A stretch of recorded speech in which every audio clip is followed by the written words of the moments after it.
هدد محمد سالم ولد السالك مسؤول الشؤون الخارجية في الجبهة الشعبية لتحرير الساقية الحمراء ووادي الذهب بوليساريو بالعودة إلى الكفاح المسلح ضد المملكة المغربية، وذلك في رد فعل على تأكيد العاهل الملك محمد السادس أن الصحراء الغربية ستظل تحت سيادة المملكة. وأشار السالك الذي أفاد بهذه التصريحات من الجزائر إلى أن الجبهة ما زالت متمسكة بالحل السلمي للقضية الصحراوية التي تشكل خلافا بارزا بين الجزائر والرباط.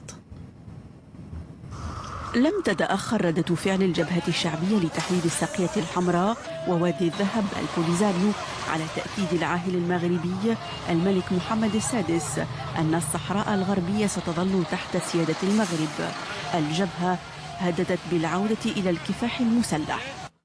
في حال عدم تحرك المجتمع الدولي وانصياع المغرب للقرارات والشرعية الدولية، فإن الشعب الصحراوي لن يكون أمامه إلا خيار العودة إلى الكفاح المسلح. من جهته اعتبر المغرب أن الجزائر هي الطرف الرئيس في النزاع، فدون تحميل المسؤولية للجزائر الطرف الرئيسي في هذا النزاع لن يكون هناك حل، وبدون منظور مسؤول للواقع الأمني المتوتر بالمنطقة لن يكون هناك استقرار. وزير الخارجية الجزائري أكد أن إنهاء الاستعمار بالصحراء الغربية يقع على عاتق منظمة الأمم المتحدة، وأن المغرب العربي بحاجة ماسة لهذه التصفية. هذا وقد دفع النزاع المسلح الذي انتهى بوقف لإطلاق النار تحت رقابة الأمم المتحدة في العام 91 بعشرات آلاف الصحراويين إلى العيش في مخيمات بمنطقة تندوف قرب الحدود الجزائرية مع المغرب. نتوقف عند هذا الموضوع، ومعي الآن من الجزائر إسماعيل معرف محلل سياسي. سيد إسماعيل، أهلا بك على فرانس 24. بداية، ما جدية تهديد جبهة البوليزاريو للمغرب وتهديدها وتلويحها بالعودة إلى الكفاح المسلح؟ ليس هناك جدية، وأعتقد أن التهديد الذي أطلقه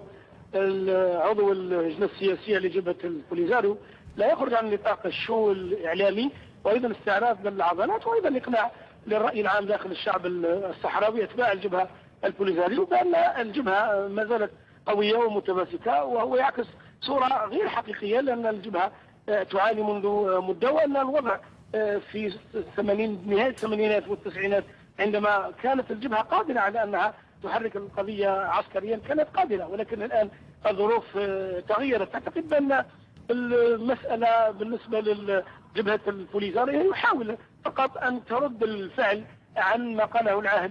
المغربي، لأن بالنهاية قضية الصحراء الغربية للأسف عكس ما تقال في الكثير من الظواهر هي محسومة عسكريا، ولكنها متفجرة فقط دبلوماسيا، ويبدو حتى أن الحسم الدبلوماسي هو يقترب لصالح المغرب أكثر من جهة أخرى، وأن الولايات المتحدة الأمريكية التي صراحة لا يهمها إلا مصالحها تعرف برؤية استراتيجية ثاقبة بأن المغرب يسيطر بشكل أو بآخر، يدير الصراع بشكل للأسف ربما دوائر أخرى لا تفهم هذا الوضع وتدخل الشوفينية والعاطفة، وبالتالي بأنه هذا هل تتهم المغرب سيد إسماعيل؟ أنا لا أتهم صراحة المغرب ولا أتهم جهات أخرى، ولكن أقول فقط بأنه هذا النزاع، والنزاع كل الدول لديها الحق في أن تستعمل الطرق التي تريدها، ولكن أنا في رأيي بأنه حل النزاع هو لابد أن يكون هناك تقريب وجهات النظر بين الجزائر والمغرب، وأن كل السنوات التي مضت من النزاع والاختلافات إلى غير ذلك كيف يمكن تقريب وجهات النظر سيد إسماعيل بين المغرب والجزائر لحل القضية الصحراوية؟ نعم، لابد أن تكون هناك أولا وساطة عربية أو غيرها تجمع الطرفين وتحاول أن تجد إطار حل يرضي الطرفين، لأن بالنهاية العالم الآن هو يعيش عولمة اقتصادية فظيعة، والتكتلات الاقتصادية هي أصبحت هي البعد لهذه العولمة، وأن البقاء صراحة في النزاع بين بلدين وتعطيل